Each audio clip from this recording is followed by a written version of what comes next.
Bom dia, deputado. Prazer tê-lo aqui conosco. Bom dia. Maria Helena, me conta como é que tá o Theo. Eu lembro de você grávida, barriguda. Que Pois bacana, viu? né? O Theo já tá com quase 2 anos e agora tem a Bia que tá com 3 meses. Então, que bacana. Cheio de eu sou teu fã número 1. Ah, coisa boa. Não, 2.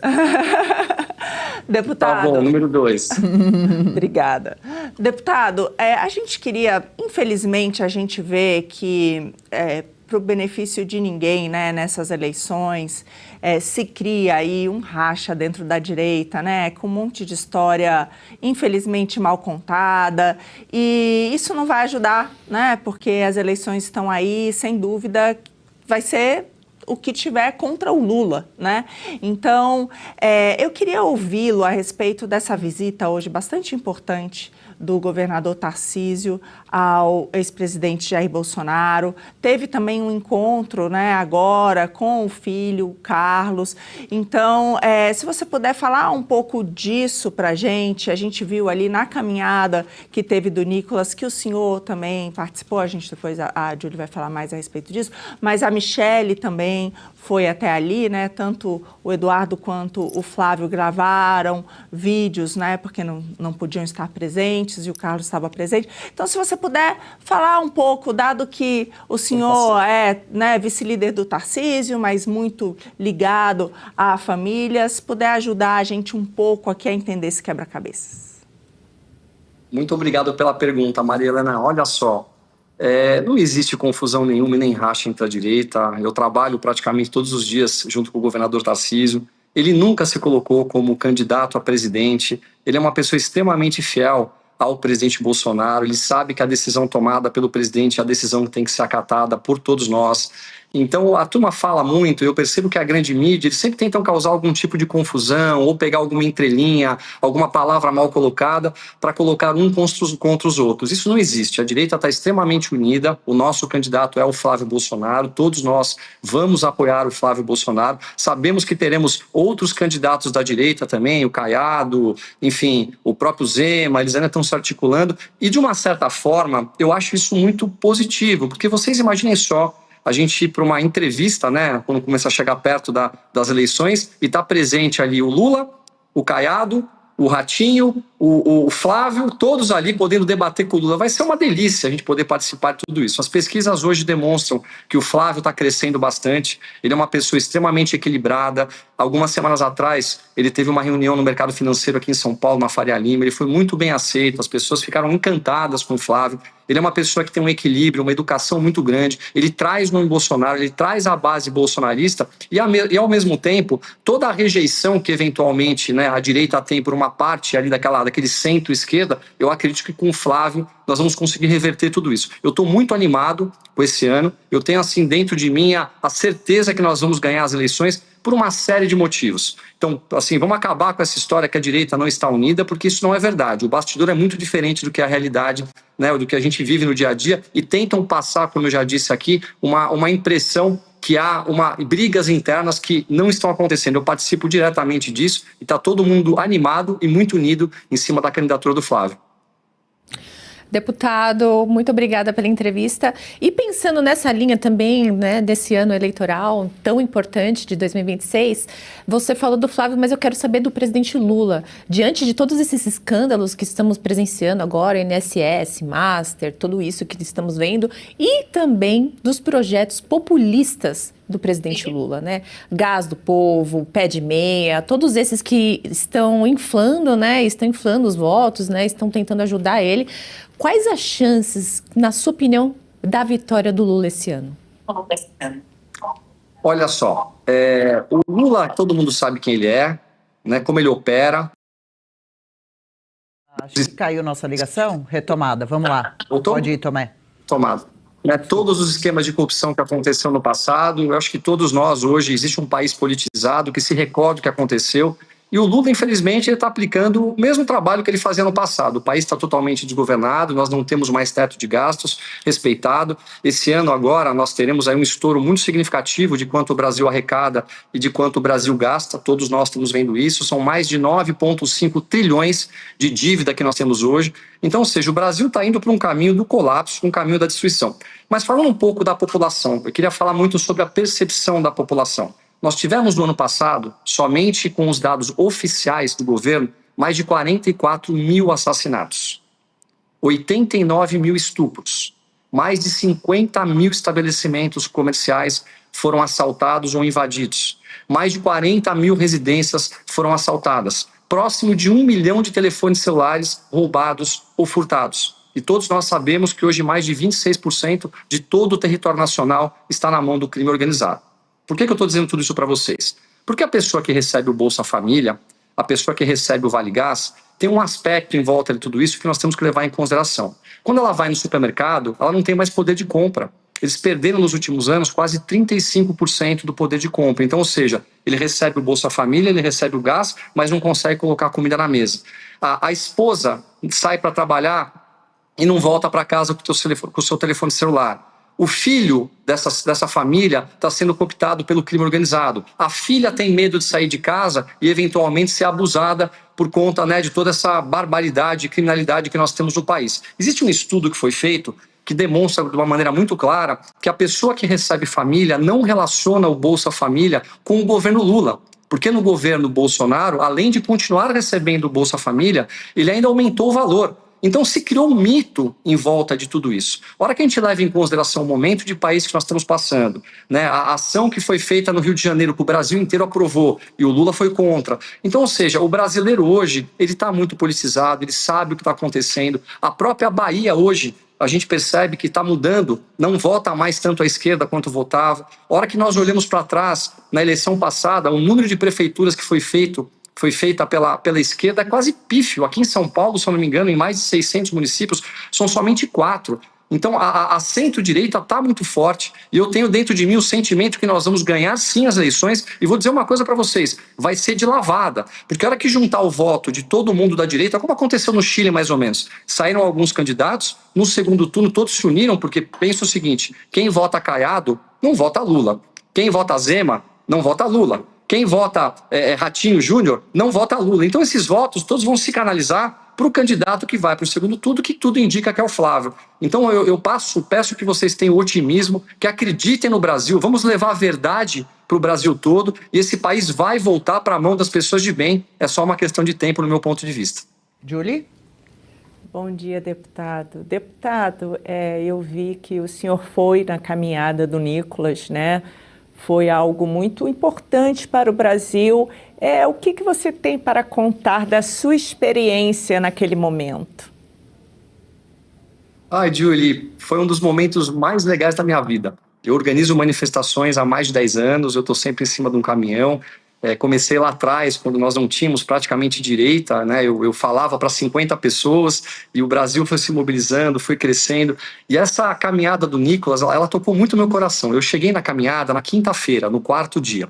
Eu andei junto com eles, algo na casa de 140 quilômetros. E quando eu cheguei, ainda não haviam tantas pessoas. Deviam ter lá, sei lá, umas 500, 600 pessoas caminhando.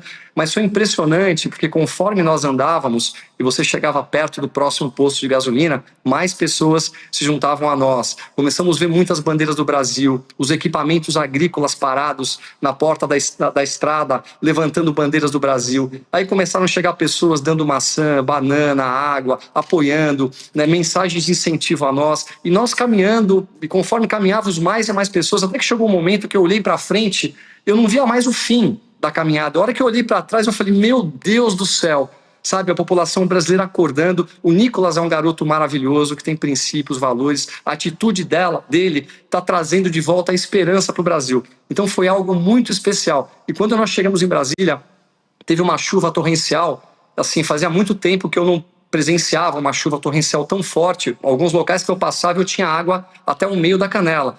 E por conta da preocupação das pessoas eventualmente cair um raio, como acabou caindo, a polícia pedia para que as pessoas não se concentrassem nos locais abertos. E muita gente foi embora, mas muita gente mesmo. E mesmo assim, ainda tivemos aquela foto aérea onde milhares de pessoas estavam lá, que nós estamos vendo aqui, aguardando o Nicolas. Então a mensagem foi passada, a união do povo brasileiro com certeza vai fazer a diferença ao longo desse ano para que a gente demonstre quais são os verdadeiros anseios da sociedade. É a direita unida, são pessoas de bem, famílias, tinham jovens, crianças, idosos. Então foi algo muito especial. Eu confesso, como eu já disse aqui, que eu não vivi assim, nada tão grandioso e tão especial ao longo de toda a minha vida como militante político nos últimos anos.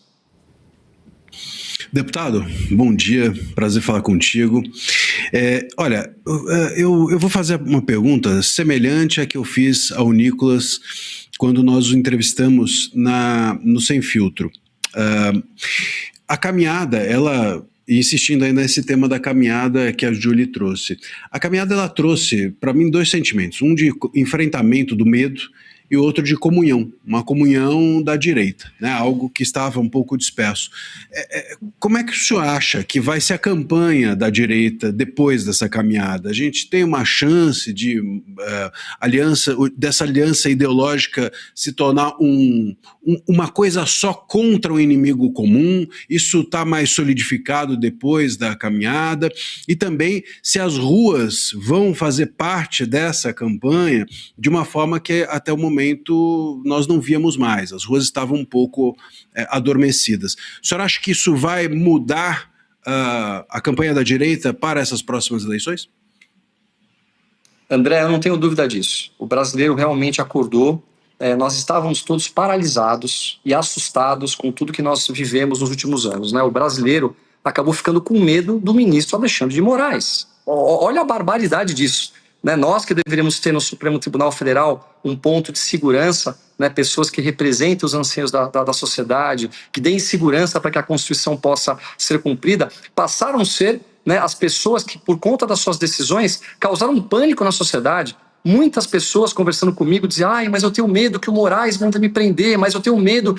Gente, isso é uma barbaridade. Nós temos direito a nos manifestarmos de maneira pacífica, permitindo o direito das pessoas irem e virem, como nós sempre fizemos ao longo dos anos. E foi isso, ao longo dos últimos anos, que permitiu que a Operação Lava Jato tivesse tanta força, que o impeachment da Dilma acontecesse. Eu me recordo, André, me diziam assim: vocês são muito românticos, vocês não vão conseguir fazer o impeachment da Dilma de maneira nenhuma porque o sistema é muito forte. Mas as ruas trouxe essa força, essa importante pressão popular em cima, né, de parlamentares, de deputados, senadores, para que eles votassem o impeachment. Como nós temos agora, né, para acontecer nas próximas semanas, o veto sobre o que o presidente Lula, eu não gosto nem de chamar ele de presidente, porque ele não é meu presidente, o que o Lula fez em relação à dosimetria. Nós precisamos derrubar o veto. Sabe por quê? Porque quem não votar a favor da derrubada do veto vai encontrar na frente uma campanha política. Então, ou seja, para a direita vocês não vão pedir voto, porque a direita não vai votar em vocês. Então vão pedir voto para a esquerda. Então, ou seja, a força popular é muito importante e eu acredito que esse sentimento que o Nicolas trouxe para todos nós vai fazer muita diferença ao longo desse ano para que novas manifestações pacíficas aconteçam. Em breve terá uma aqui em São Paulo. Nós precisamos também pedir o impeachment do ministro Toffoli. Nós temos que conversar sobre isso. É uma barbaridade o que nós estamos vendo. Nós não podemos ter pessoas, né, num alto grau político ou jurídico do país participando dessas barbaridades. A mesma coisa acontecendo agora com o Banco Master. Então, respondendo a sua pergunta, sim, vai fazer a diferença para que a gente possa retomar as ruas e a voz do povo seja a pressão popular para que a gente possa caminhar de acordo com os nossos anseios. É isso aí, que importante essa voz das ruas mesmo. Aproveito para deixar um convite para quem nos acompanha. Muitos elogios aqui para o deputado Tomé Abduch no nosso chat, o pessoal curtindo o seu posicionamento, quem já te conhece te acompanha. Para seguir também o Instagram, não só do Tomé, como nas ruas, Movimento contra a Corrupção e Impunidade, liderado aí pelo Tomé Abduch, sempre bom estar antenado. Tomé, já que você citou, queria que você falasse um pouquinho mais a fundo, se possível, por favor, sobre como está encarando todos esses absurdos e bombas que explodem minuto a minuto com relação ao caso do Banco Master e também a CPMI do INSS, né? Deu um tempo agora devido a esse período do ano, já deve ser retomado, inclusive com promessa de convite, intimação do próprio Daniel Vorcaro para quinta-feira da semana que vem. Senador Alessandro Vieira também tentando quebrar sigilos de parentes próximos a ministros. Quais suas impressões? Tem gente aqui no chat falando, mais uma vez, tudo isso vai acabar em pizza, será? E temos que não desistir, né? Queria exibir rapidamente uma foto que o Tomé, que estava falando pra gente sobre esperança, tem no Instagram dele em uma dessas caminhadas, ó, maior que a tristeza de não haver vencido é a vergonha de não ter lutado. Então isso a gente vai certamente seguir fazendo, ainda mais nesse ano eleitoral, aqui na Revista Oeste, em parceria com parlamentares, pessoas comuns como o Tomé, como você que nos acompanha aqui no chat. Olha, Adriana, vamos fazer uma linha do tempo aqui e recordar algumas coisas importantes? Vamos lá. Nós tivemos em 2023 o afastamento do Ibanez. Isso foi algo que aconteceu por conta da invasão do dia 8 de janeiro. De repente, do nada, nós tivemos no dia 28 de fevereiro de 2025 o Ibanez inocentado e o seu inquérito arquivado. Olha só que coincidência. No mesmo primeiro semestre de 2025, o Moraes vai visitar a casa do Vorcaro, segundo o que dizem os jornais. Isso é algo, no meu ponto de vista, extremamente grave, né, por toda a relação que existe entre o Banco Master, o Banco BRB, o próprio Ibanez. Eu não sei se o nosso público todo sabe, mas o BRB é um banco que ele é administrado pelo governador do Distrito Federal. É ele que indica o presidente, é ele que indica todos os diretores. Então, o poder sobre o banco é algo muito significativo. De repente, o banco é vendido. Eles compram o banco numa transação totalmente atípica, um banco quebrado, falido, com um rombo de 12 bilhões de reais, e nós tivemos a sorte, foi uma sorte muito grande, de o Banco Central barrar a compra. Então, ou seja, tem tanta gente envolvida nisso tudo, então nós temos ali Dias Toffoli envolvido, o ministro Alexandre de Moraes envolvido, o Ibanez envolvido, o Daniel Vorcaro, o Paulo Henrique Costa, que é o presidente do BRB, o Guido Mantega, até o Lewandowski recebendo de lá uma quantia próxima a R$1 milhão por mês. Então, ou seja, é uma barbaridade tudo isso. Isso não pode acabar em pizza. Assim, a gente deveria derrubar a República com tudo isso. Nós deveríamos empichar vários ministros envolvidos. A ação que deveria ser tomada é uma ação muito forte. Agora, por que não acontece tudo isso? Por conta da blindagem. É muita gente poderosa envolvida. Eu vou deixar aqui uma reflexão para cada brasileiro que nos escuta. Vocês imaginam só se tivesse acontecendo algo parecido com a direita, envolvendo o nome da família Bolsonaro, o nome de pessoas ligadas à direita do Brasil? Onde nós iríamos parar com tudo isso? E mesmo assim, nós estamos percebendo que eles estão tentando abafar tudo isso. Agora, a mídia tradicional já começa a divulgar muita coisa. Nós vemos aí grandes redes já falando de uma maneira muito direta sobre isso. Eu não acredito que isso tudo aqui vai acabar em pizza, e é por isso que eu reforço a importância de nós estarmos nas ruas colocando pressão popular. Porque agora a pressão nossa tem que ser muito significativa. A gente não pode se acuar. Se nós não nos levantarmos como sociedade, nós vamos perder o nosso país. Se nós tivermos novamente uma eleição que coloque o Lula como presidente do Brasil, nós sabemos para onde o Brasil vai. Então, ou seja, é o momento do Brasil todo se levantar, de cada pessoa de bem que ama o Brasil, sabe, que tem dentro das suas veias as cores verde e amarela, que ama a sua família, que acredita que a gente possa construir uma grande nação, de se levantar. Isso aqui não pode acabar em pizza. Isso depender do meu trabalho direto, de mobilizar o Brasil, de mobilizar as ruas, dar a cara para bater, como está acontecendo com o Nicolas, com o Gayer, com outros grandes deputados no Brasil todo. Isso aqui não vai acabar em pizza. Perfeito. E tem gente aqui, já que a gente estou falando, é só escolher o sabor da pizza, eu tenho certeza absoluta, essa investigação do Master vai terminar, é só lembrar que aqui é Brasil, pois é, mas é preciso ter sim essa esperança, seguir lutando. Os bandidos, os corruptos não somos nós, então não temos que nos sentir culpados, temos que seguir fazendo aquilo que é possível fazer. Cadê o Tomé para dar um tchau para ele, mandar um abraço, obrigada pela participação, viu? Excelente quinta-feira, volte outras vezes. Volto sempre, Adriana. Olha, parabéns pelo trabalho que vocês estão fazendo. Vocês são um grande orgulho para nós, né? A Oeste com elas é algo que traz para nós esperança. Ouvi-las assim, é um grande prazer. Obrigado do fundo do meu coração, como brasileiro, pelo trabalho que vocês fazem. Contem sempre comigo. Quando vocês precisarem, é só me chamar. Legal. Gostou desse corte? Estamos ao vivo de segunda a sexta-feira, das 10 ao meio-dia, no YouTube da Revista Oeste. Eu, Marina Helena, Adriana Reide e Paula Camacho analisamos as principais notícias do dia. E siga as nossas redes sociais, @oestecom.elas.